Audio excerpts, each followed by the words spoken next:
Hi grade 6 pupils, welcome to Math Like TV. Ngayon po ang video ito aking tuturo sa inyo about Introduction Algebraic Expressions.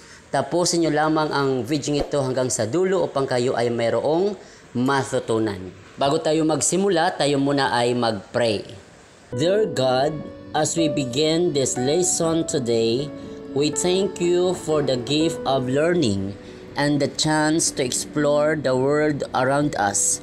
Please be with us, guide our minds, and help us to understand and remember what we learn.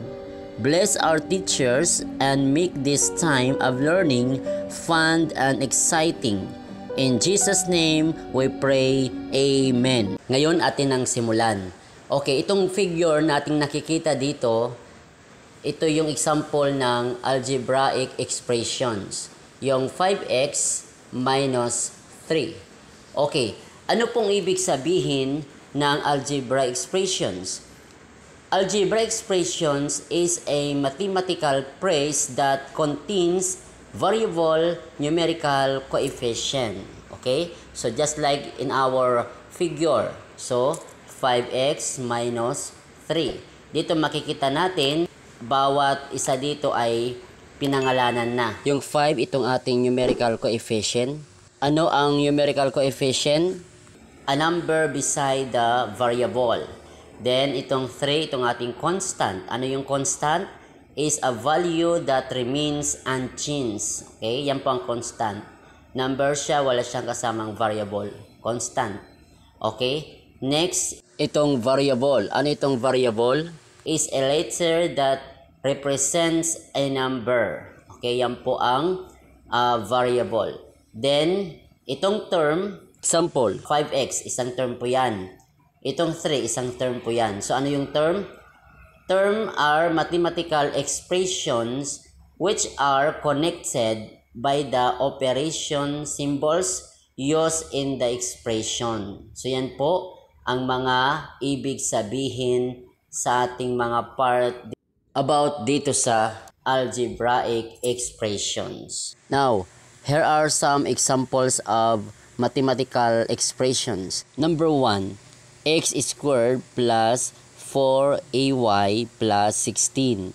So, ang ating term dito ay x squared, then 4ay and 16. Yung ating numerical coefficient ay itong 1 and 4. Ang ating variable naman ay yung x and ay. Then ang ating constant ay 16. Okay, yan po ang pag-identify dito sa ating given na algebraic expressions. Next, number 2. 5 plus 2b plus y plus z. Ang ating term, ito ay 5, 2b, y, and z. Ang ating numerical coefficient, itong 2, itong 1, dahil ang y meron po siyang 1 dyan, then itong z ay meron dyan na 1. Okay? Ang ating variable ay b, y, z. Ang ating constant ay 5. Next, number 3. Another example, ang given natin expression ay 5 ex minus 4ey. Okay? Ang ating term dito ay 5ax and negative 4ay. Ang ating numerical coefficient naman ay itong 5 and negative 4. Okay? Yung ating variable ay ax and ey. Ang ating constant, makikita nyo dito, wala dito number na walang variable. So, understood na ang constant natin dito, wala tayong nakita. So, ito ay 0. Yan ang ating constant. Okay? So, yan po mga ka-Math Like TV.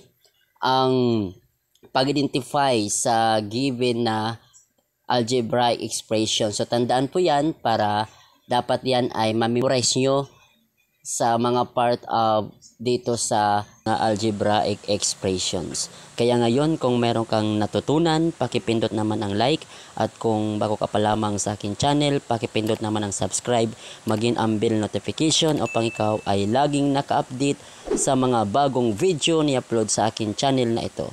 Maraming salamat po sa inyong panonood.